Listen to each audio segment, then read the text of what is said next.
So recording, okay. Welcome to the Indonesianists, a podcast from a new Indonesia project in Canberra, where we have chats with Indonesianists about their interests, their views, and their opinions about Indonesia. My name is Arianto Patundru, or Acho, and our guest today is Professor George Quinn. George Quinn is an honorary professor at the New College of Asia and Pacific. He has a bachelor degree from Universitas Gadjah Mada, Master of Arts from Victoria University of Wellington, and PhD from Sydney University. Thank you, Pak George, for your time. My pleasure. And this is just relaxed, informal chat and conversation. And maybe I'll start by a question about whether you could tell us a bit about your upbringing, including where you were born, growing up, etc. So maybe you can tell us some origin story about yourself, please. Well, I was born in the center of the North Island of New Zealand. It's in the small town of Tekuiti. And I grew up in a small village attached to a coal mining village in the center of the North Island of New Zealand. The area is known as the King Country. It's called the King Country because the Maori people who lived all around us, many of the population were Maori people where I was living. They tried to resist the intrusion of European civilization, so-called European culture, by establishing a kind of a republic. They elected a king, or they found a king, and they showed loyalty to their king, and they established what was called the King Country, where they had certain rules. Among other things, it was what's called in English a dry area. In other words, you couldn't buy and sell alcohol in that area because the Maori people wanted to stop the bad effects of alcohol from affecting their people. So I grew up with many Maori friends, but my own family, was of Scottish Celtic origin.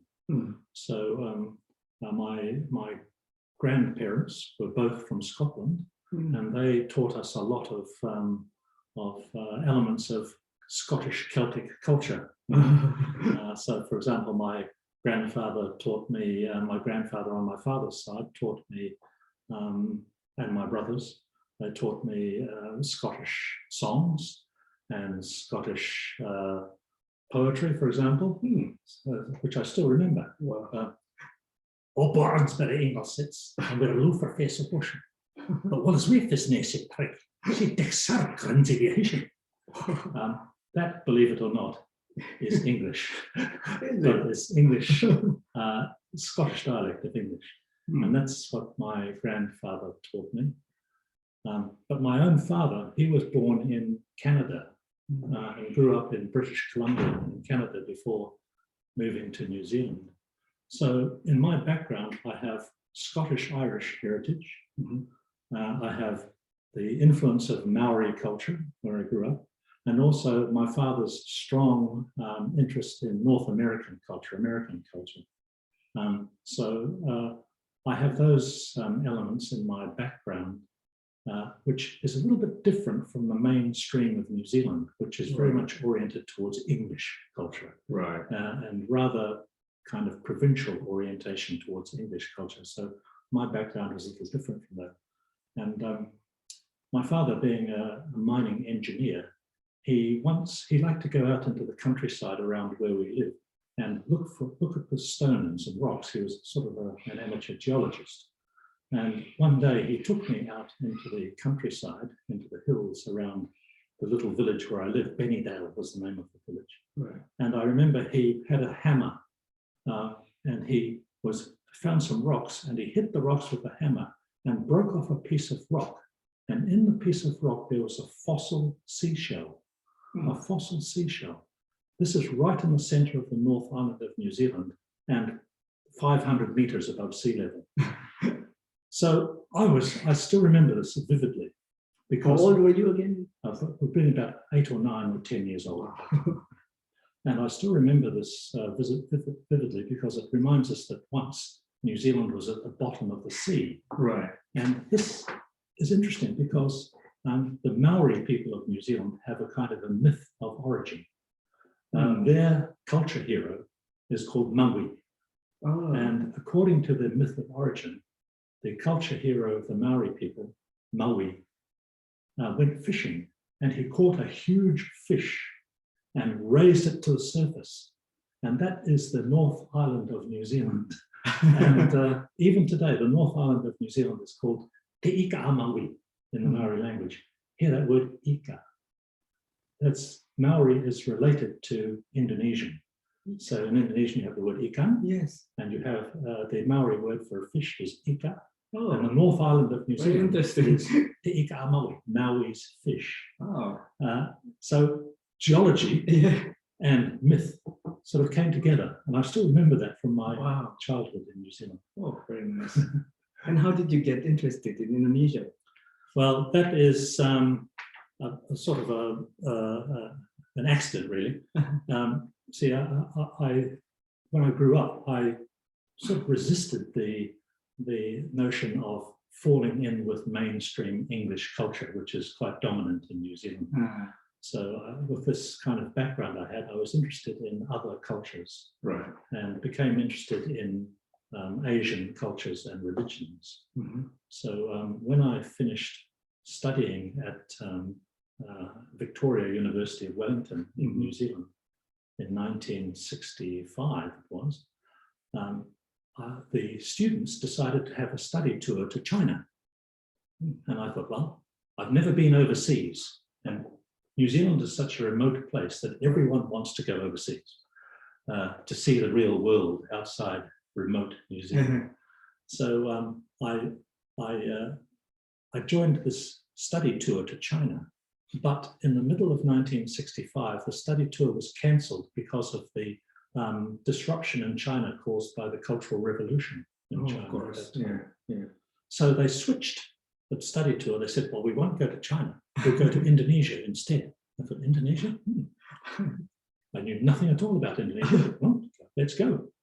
And sorry, but you said 1965. 1965. But revolution in China, but also in Indonesia. That's right. So the tour that was supposed to go to Indonesia after the attempted coup of the 1st of October 1965, it was cancelled as well. Okay. So I've signed up for 2 tours and both of them have been cancelled.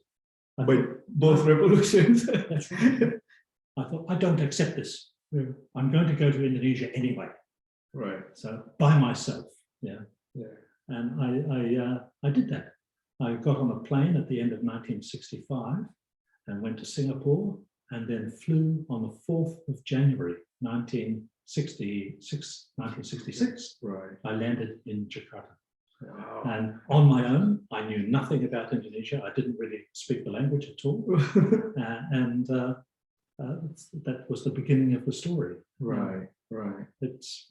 Indonesia was in a state of complete chaos at the time. Just a few months after the attempted coup, there was enormous inflation.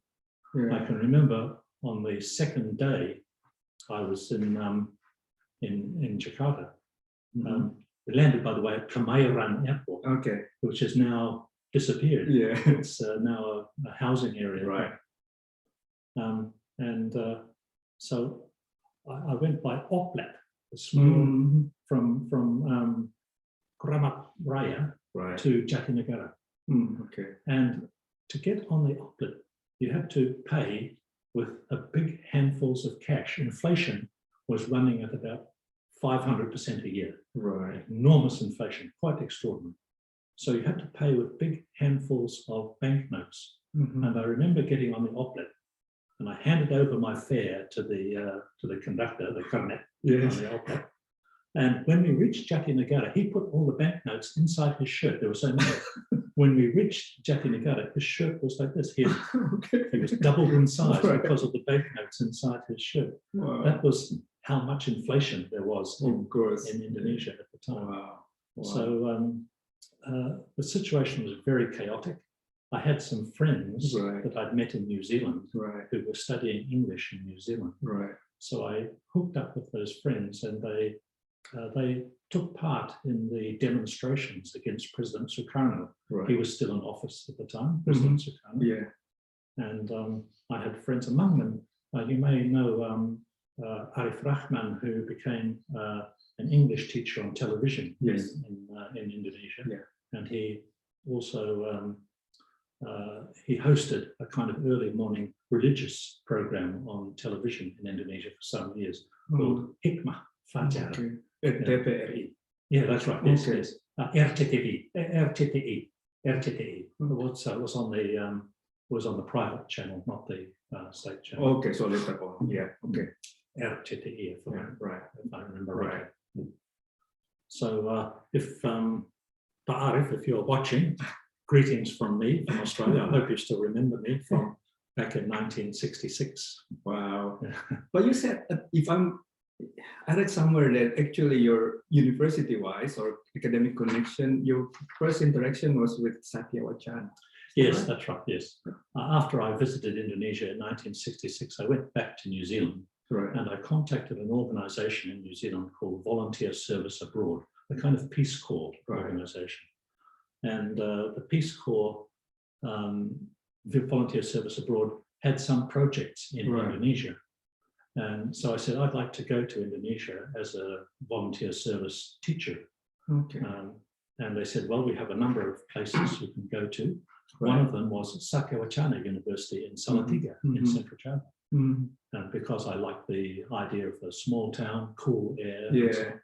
So I went to Satya Wacana. I went there in 1967 and I taught English there for 4 years in Salatiga. Enjoyed it very much. It was a fantastic experience. And how's the connection to Gajah Mada then? Well, after I finished, after 4 years, 1967, 68, 69, 1970, I decided I want to know more about Indonesia. I tried to learn Bahasa Indonesia when I was at Satya Wacana. Right. And so I thought, well, I'm going to go back and do a degree, an undergraduate degree in Indonesia.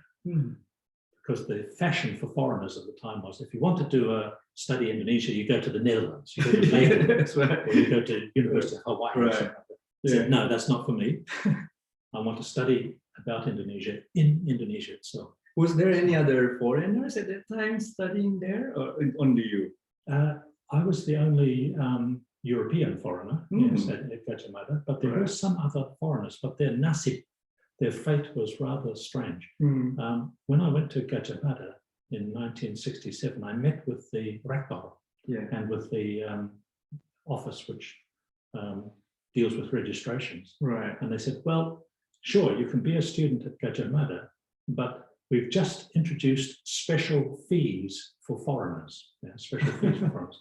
And they mentioned the amount of money and it was okay. I said, yes, all right, I can pay that. But I met some other foreign students who couldn't afford the money.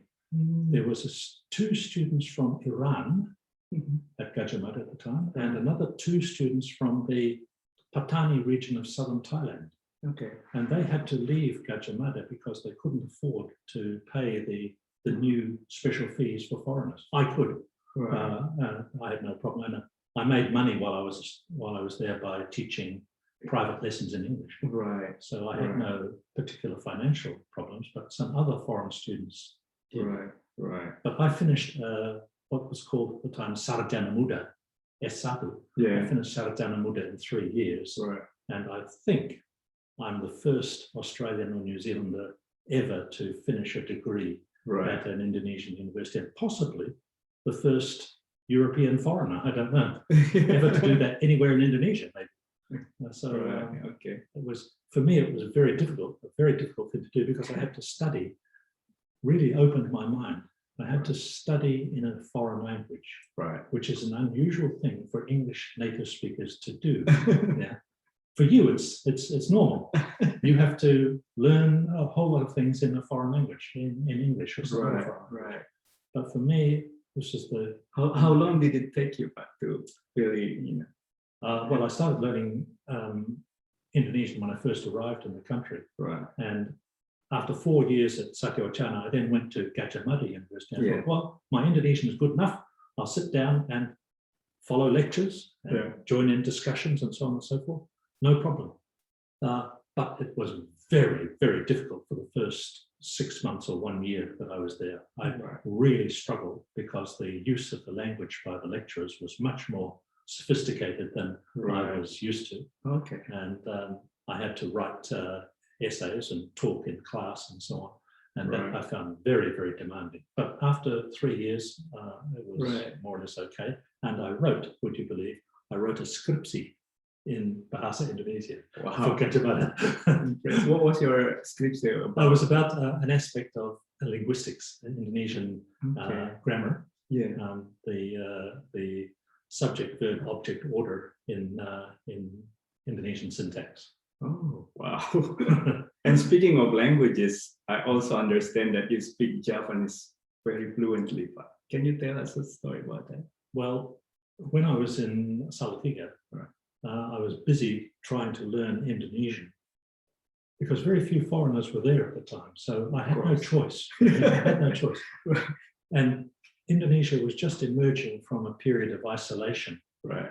English was not widely used. Indonesia was a former colony of the Netherlands. Right. So English was not well known in Indonesia at the time. And even today, I think Indonesia is one of the great non-English speaking parts of the world. But at that time, I had no choice. I had to learn Indonesian just in order to survive and to live from day to day. Right. But when I went out into the streets and into the markets, the homes of people, I heard another language. I mean, what on earth is that? I don't understand a word of what they're saying. And so I became determined to learn Javanese as well, because I had heard that Javanese was a very interesting language, which indeed it is. Right. So was it also maybe by luck, because you're at the Central Java at that time? If you were in Jakarta, might not be. That might not have happened. Right. Okay. Yes. But when I went to Gajah Mada University, they had Javanese was a subject that you could choose. I went to the Jurusan Bahasa or Sastra Indonesia. Right. But Javanese was one of the subjects you could choose. Right. So I chose Javanese, and I found it very, very difficult because all the other students in class were all native speakers of Bahasa Java, but I was not. So Which one is more difficult, Bahasa Indonesia or Java? My feeling is that they are both equally difficult, actually. Right. But the difficulties lie in different domains. Right. Different domains. So Javanese is very, very difficult because it has a huge vocabulary. Right. It has a kind of traditional use of terms of one kind or another that are inherited from the past. It is spoken very rapidly and very colloquially. At least more called Low Javanese is. Indonesian is difficult because of its huge vocabulary, and it's very new words are being added all the time. My feeling is that both languages, I found them equally difficult, actually. Yet you master both. So well, I wouldn't say I've mastered them. I can now speak Indonesian without thinking very much. Right.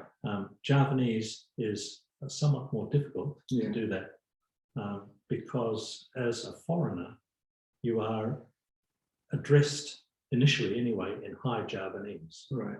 And it's only when you get to know people really well that you can speak to them in Low Javanese or Ngoko Javanese. Right. So you have to learn how to shift from, at least in Yogyakarta and Solo, you have to learn how to shift between levels, between Ngoko and Kromo, and the other levels, Kromo Inggil, Kromo Andap, Natio. These are the other different levels of Javanese. That's quite difficult. Right. How did you discipline yourself, or to learn it? Do you read canonical babat or Uh, wayang?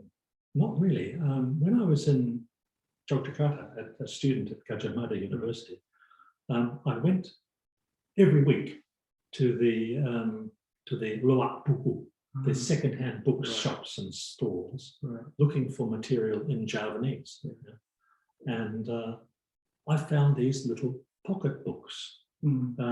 In Indonesian, you call it Roman Picisan. Roman Picisan. But in Javanese, it's Roman Pangli Perwuyung. Okay. Roman Pangli Perwuyung. Right. I found them and I bought them. They weren't very expensive. Right. And I bought literally hundreds of these small books in Javanese and read them. You still have them? I still have them. Wow. At my home here in Canberra. I don't know what I'm going to do with them, but I still have them. Wow. When I left Indonesia and came to Australia, Right. I enrolled to do a PhD. And I thought I will study Javanese literature as it has developed in the 20th century, not in the distant past, Right. but in the 20th century. And to do that, I used all those pocket books that I had bought when I was a student at Gajah Mada University. Wow. And that gave me the material, the raw material for my dissertation. Yeah, you said that basically the first time you set foot in Indonesia was more like by accident. Yes. But then you lived there and you actually went back again and again. So what really fascinated you about Indonesia? That's very hard to describe. Yeah. I'm very interested in the different ways that people can be human. Right. And I'm very interested in the different ways that cultures make sense. Right.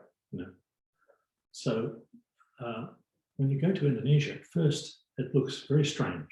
It feels strange. But after you've been there for a while, you learn Indonesian culture has coherence. It has a logic to it. Right. And you can feel that when you come home from Indonesia to Australia and you think, you see how Australians make sense of their culture by reference to themselves.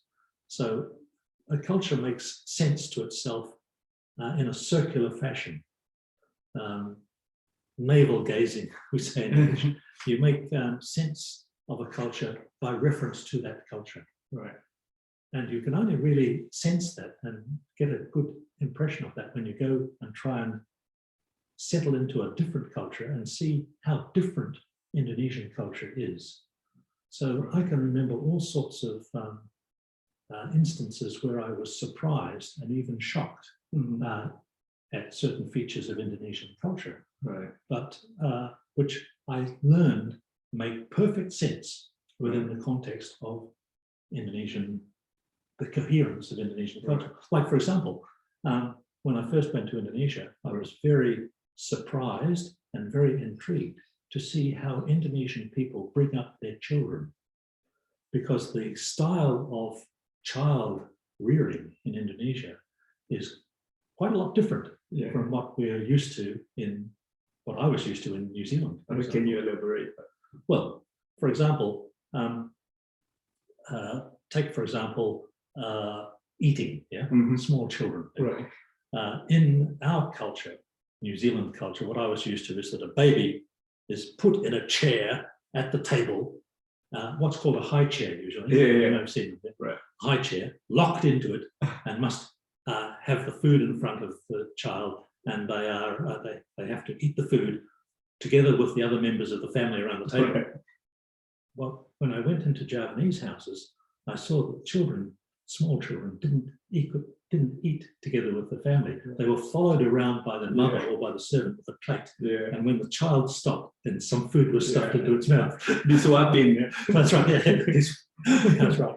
Right. And then I noticed how children were, in our culture, small children are often put in their own beds, in their own rooms, alone, when they are still very small. Yeah. And that was just normal for us. But when I went to Indonesia, I saw how Indonesian children are very rarely treated like that. They sleep with their parents. They sleep with their parents, Right. and they sleep in the same bed. They may sleep with their parents until they're quite old. And that was so different from what I was used to. In Javanese, they have this custom called kalon. Kalona. Where a mother will sleep with her daughter in her arms, sometimes even when the daughter is an adult. Right. The daughter goes home, for example, is working in an office in Jakarta, at Lebaran, for example, goes home, and she will sleep in her mother's arms. Kalonan. Yeah. This is something still happens in Indonesia. Yeah. And this is something utterly unknown in my culture. Right. So this is these are some of the things that initially I found intriguing, sometimes shocking. Right. For example, it took me quite a long time to learn how to give and receive things only with my right hand. Oh, okay. Because in New Zealand culture, you can give and receive things with your left hand, no problem. Right. So it took me a while to learn how to give and receive things only with my right hand. All those kinds of things I had to learn. And I could see after a while that this was part of the logic and coherence of Indonesian culture, especially Javanese culture. Right. Well, speaking of coherence of cultures, of course, Indonesia is also very diverse, right? I mean, we have 300 ethnics. What do you think? Have you traveled around and see interesting differences across ethnics or cultures in Indonesia? Yes. I have to say, my answer to that question is not really. Okay. I haven't had an opportunity to. I have been to other parts of Indonesia. I spent quite a lot of time in Timor, West Timor, and East Timor. Found that really fascinating and interesting. And of course, passing through Bali and seeing Balinese culture. But I haven't really had a chance to systematically think about the differences between the different regional cultures of Indonesia. But I do have an interest in the way that cultures are trying to survive, those regional cultures are trying to survive in the midst of the culture of the Republic of Indonesia, the national culture of Indonesia. Take, for example, language. Especially in East Indonesia, all the local languages are now starting to be quite weak. Many people are no longer able to speak their local regional languages. The small languages of Eastern Indonesia are starting to die out, starting to weaken. It's not really a problem with Javanese. Javanese is a huge language, and Sundanese, Balinese, some other languages are quite strong, But even those languages, Javanese, for example, has to struggle in some respects to maintain its literature, for example. If you ask Indonesian people, what do you think of modern literature in the Javanese language? Novels, for example. Many people will say, what? There are no novels in Javanese. Well, there are. But somehow or other, it's difficult for that to make an impact at the national level and through the national culture. So these regional cultures are sometimes struggling a bit to maintain their traditions in the face of the power of the national culture and the power of international culture, globalized culture, which is has made a very powerful impact in Indonesia.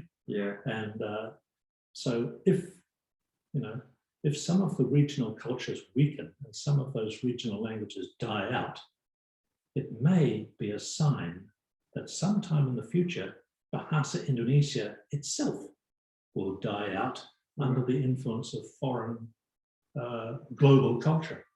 And in fact, some people say it's already happening. The middle class of Jakarta, they send their children to English language schools. Well, let's elaborate more on that part, the decline of Bahasa Indonesia globally. So what do you think about the decline of Indonesia, Bahasa Indonesia, as a study subject in Australia? Yes, that's a matter of great concern to me and to many other people. There's no doubt that the study of Bahasa Indonesia in Australia has declined and continues to be in decline.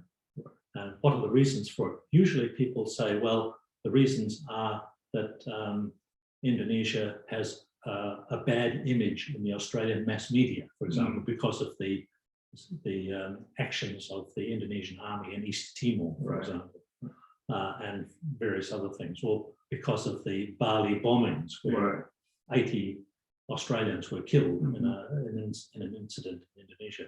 It gives Indonesia a bad image.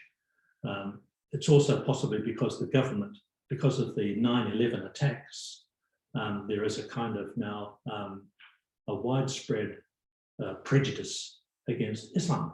Right. And so the government of Australia, after the 9/11 bombings of 2001, 9/11 attacks, the government of Australia and the Bali bombings, the government of Australia stopped all study tours from Australian students to Indonesia. Before 2002, it was normal for high school students to go on study visits to Indonesia, and it helped them to give them momentum in the study of Bahasa Indonesia. So that was stopped with those travel advisories, as they were called, which are actually, you might not believe this, but still in place even today. Right now, there are still sub-administrators of schools and even universities which will not approve their students or teachers to go to Indonesia for study purposes. So we're still feeling the effects of it, the negative effects of it.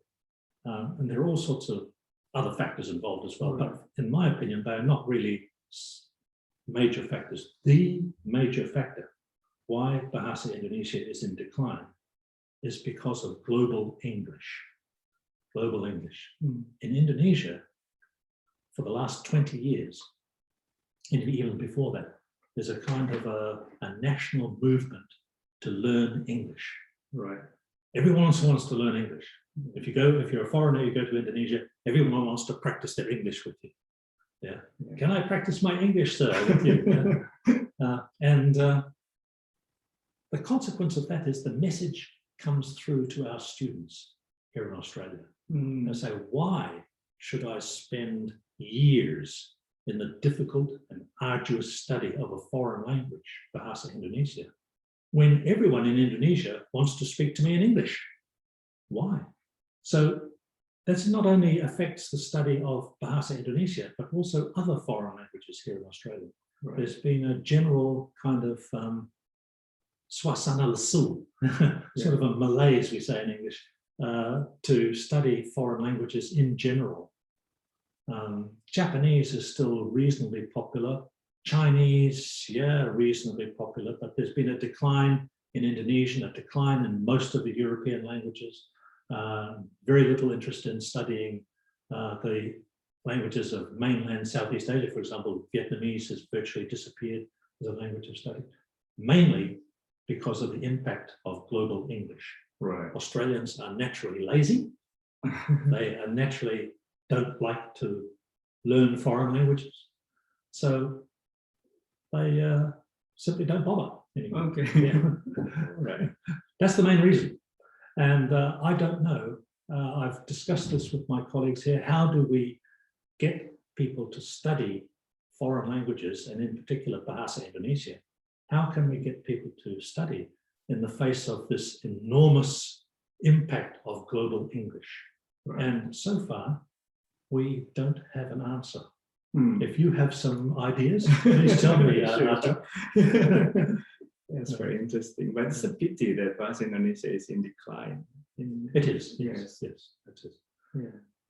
Well, from Bahasa Indonesia back to Japanese language, I understand you're involved in this very interesting project, international project on Japanese literature. Yes. And can you tell? I think it's in Hebrew in University in Israel. That's right. Yes. Well, if you're interested in, I talked about the decline of Bahasa Indonesia. Right. Javanese as a subject of study in universities is even worse.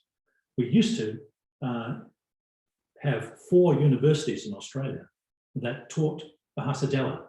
And in fact, even old Javanese was taught as a subject in some universities, all Javanese as well.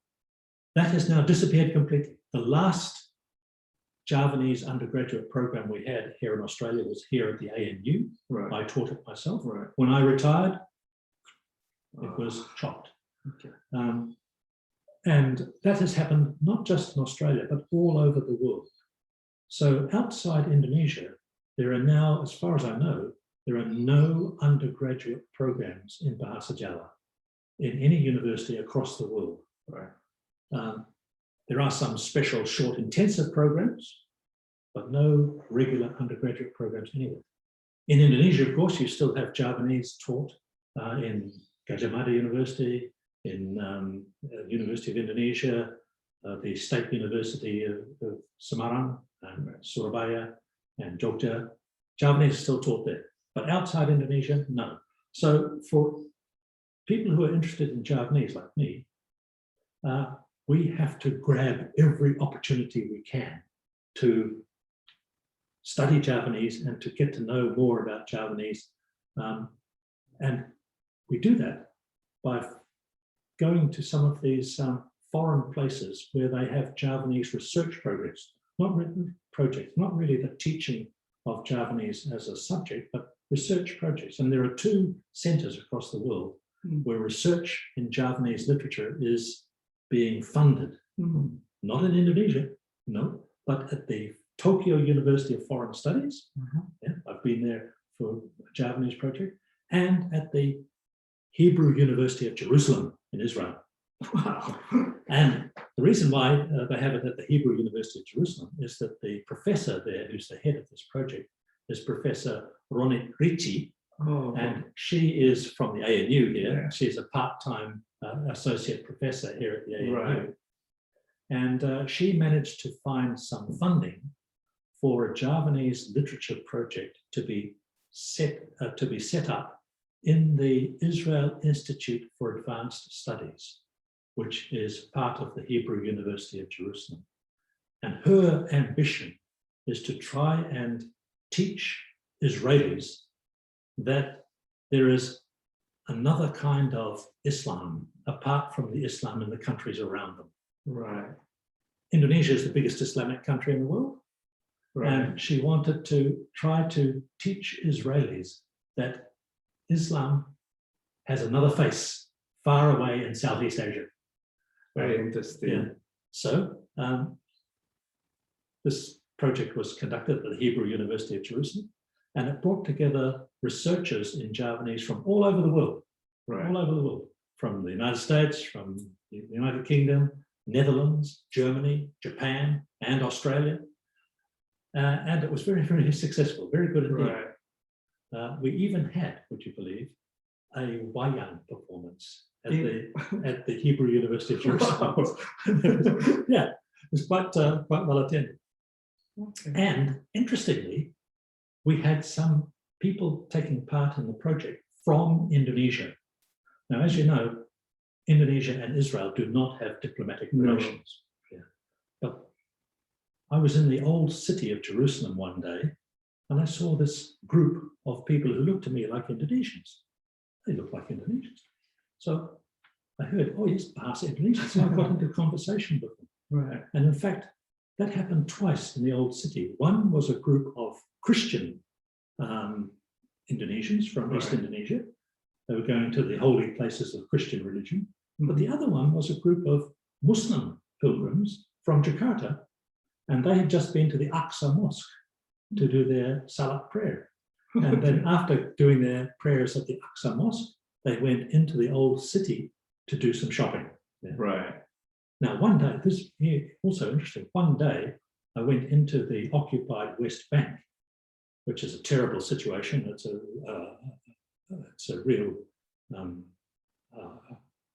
we need to go into another interview perhaps for this.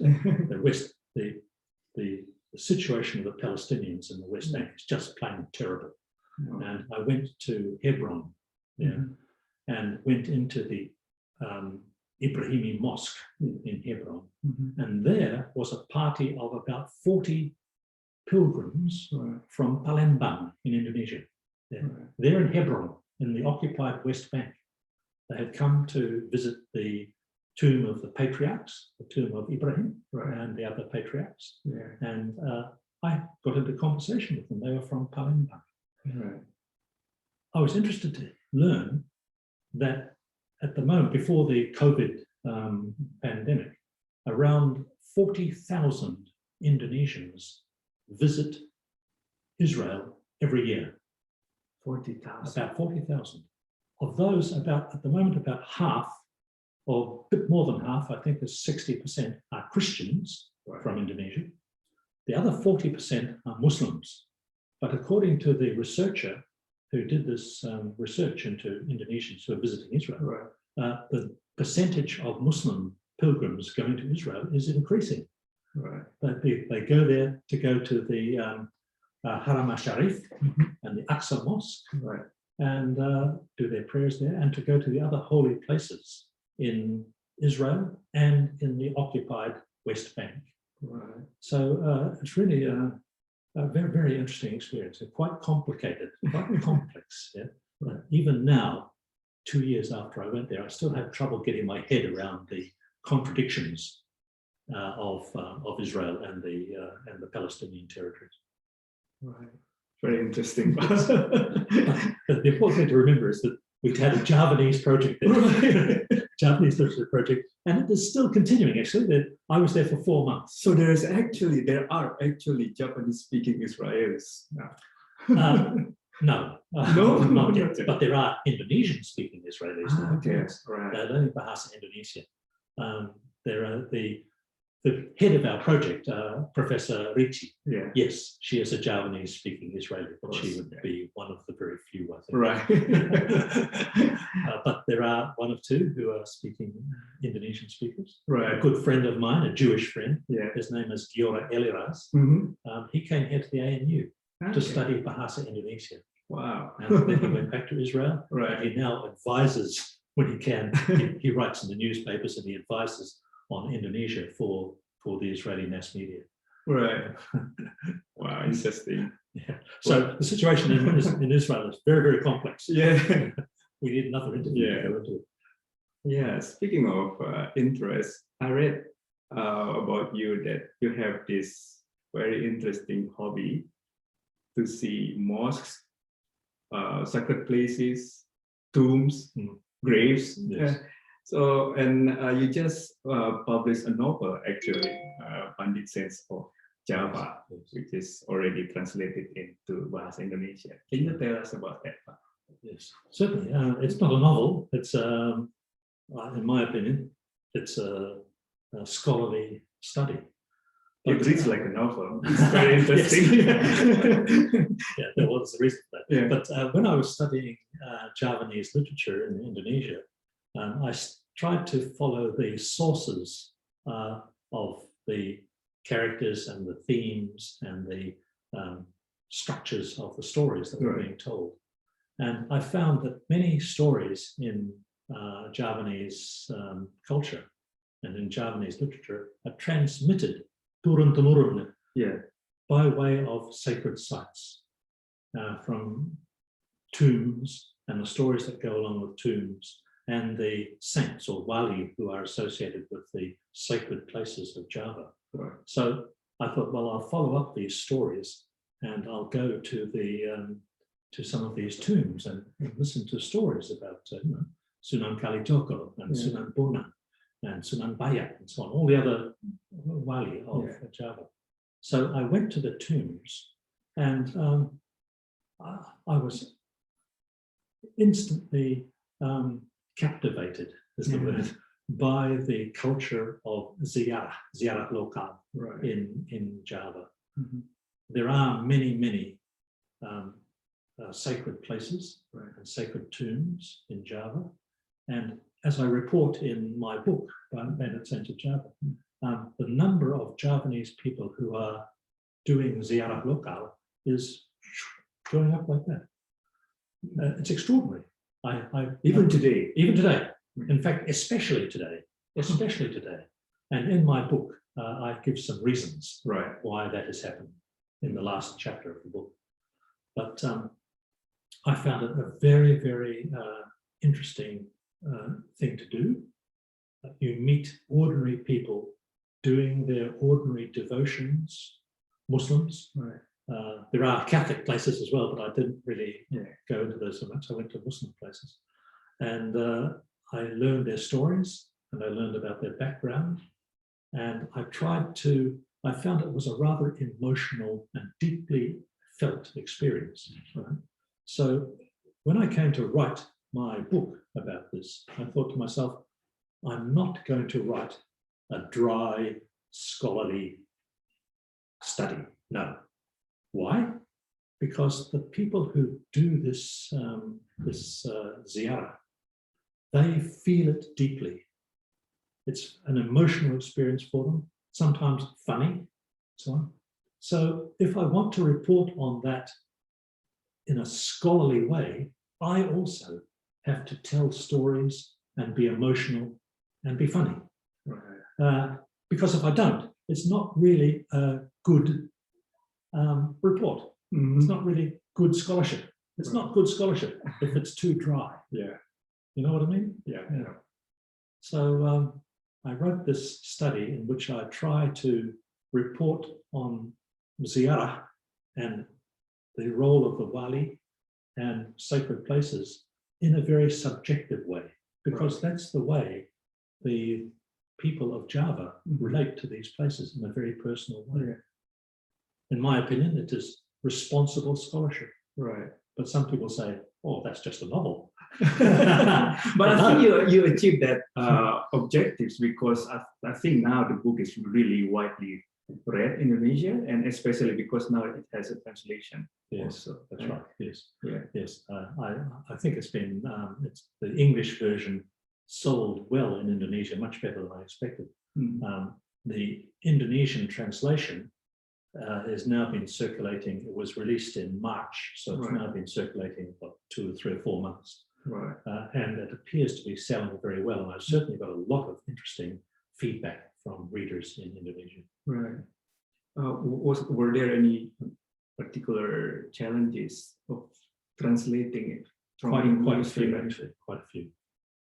The initial translation was done in an academic way. Right. So I had to, together with another colleague, I had to rewrite the initial translation. Was very accurate, right, but it was rather it was sort of Inggrisan. Okay. Yeah. It was anglicized. Right. Yeah.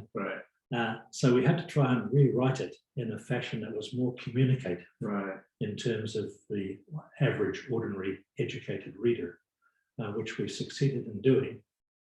But there are many other things too. Right. Because it was in Bahasa Indonesia, the publishers, as Gramedia, they were a little bit afraid of some of the things in the book.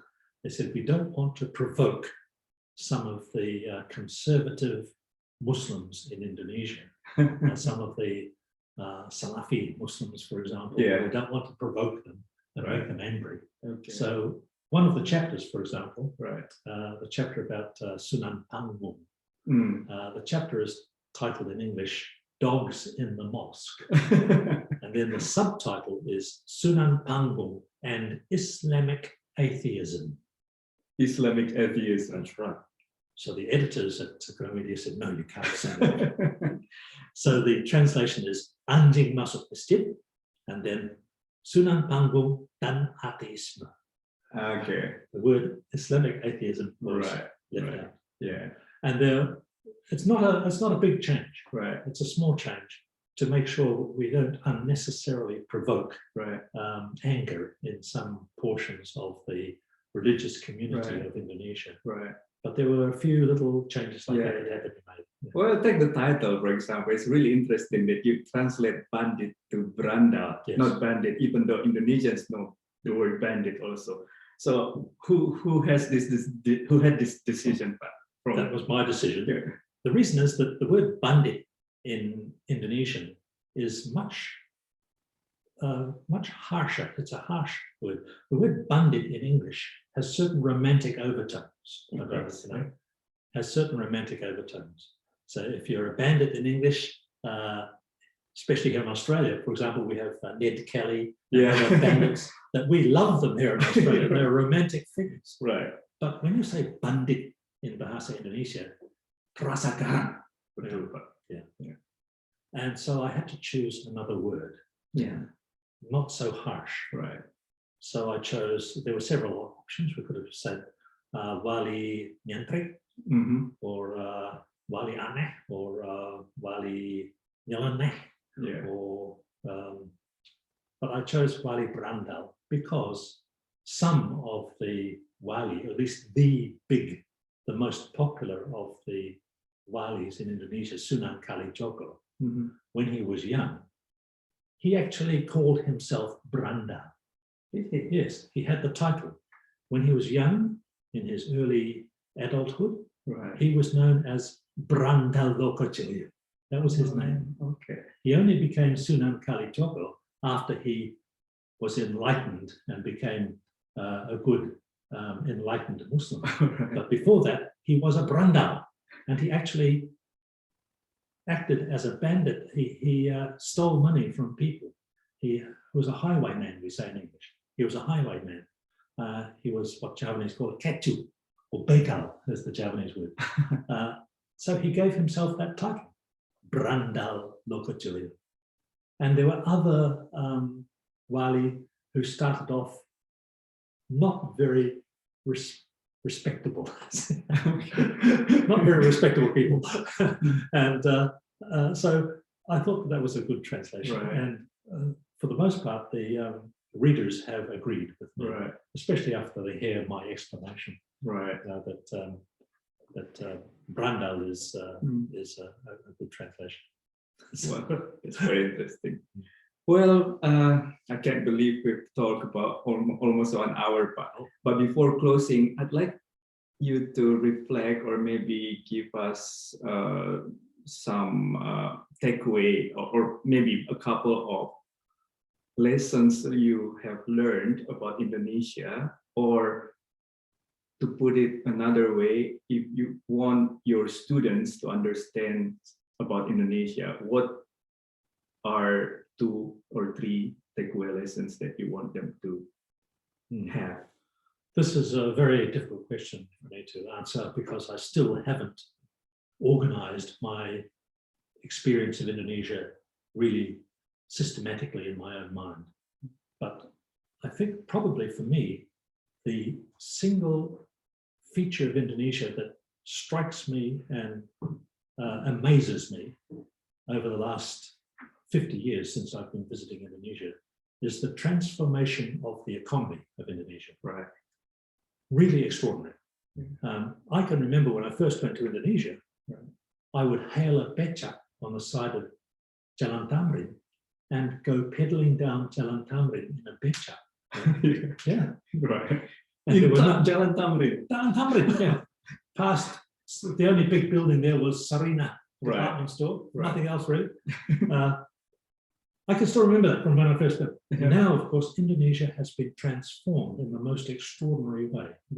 So that when I visit Indonesia now, there are many places I simply do not recognize. Indonesia has transformed into a rapidly growing, rapidly developing, very dynamic economy. Stopped for the moment by COVID, I think. That's right. But that really impressed me, that people still don't, here in Australia, still don't really understand the economic achievements of Indonesia. And it is a huge economic opportunity for Australia, which Australians, I think, for the most part, still have not grasped. There's still plenty of poverty in Indonesia, of course, lots and lots of poverty in Indonesia. And the economic success creates its own problems. It creates problems of pollution of the environment, for example, damaging the environment. It creates problems about, for example, the loss of, we were talking about earlier, the loss of cultural heritage. But there's a huge, Indonesia is going to have a huge, already is having a huge economic impact in Southeast Asia, and should Australians should be taking advantage of that, which they're not really doing. We do export quite a lot, as you know much better than I do. We export wheat, for example, and meat, and other products like that to Indonesia on an increasing scale, which is great. Which is good. But there's much more we could be doing to integrate Australia with Indonesia. And the fact that that is not happening is mainly due to, I think, cultural obstacles. Cultural obstacles mainly. Australians seem to have a kind of a macular vision. That is, they look at the outside world and they see Japan, they see China, they see the United States. They're looking past Indonesia. And Indonesia is a huge country. Terlewat, Pak. Ya, terlewat. Indonesia terlewat. Pandangan mata masyarakat Australia. Kok kesana kemari itu Indonesia terlewat. And so I think that that's the biggest message. I would say that if you say, oh, it's culturally very nice to know Bahasa Indonesia, you can read novels and so on, it won't make much impact in Indonesia. No. But if you say to Australians, hey, you can make money in Indonesia, then they will sit up and take notice. And there's plenty of opportunities for people to do that increasingly. So still, Indonesia has enormous problems, but it's managing to achieve advances that we still don't understand here in Australia, and that we should understand much better. I think that would be my main takeaway message from Indonesia. We need to come to terms with our huge neighbour. And so far in Australia, I don't think really we have managed to do that. Well, thank you so much, Pak George. It has been very fascinating. I really enjoyed this conversation. Thank you for your time. I hope the relationship also between Australia and Indonesia will keep improving. Well, thank you so much, and see you in the next podcast. Thank you very much, Masato. I enjoyed the conversation very much. Thank you, George. How to stop?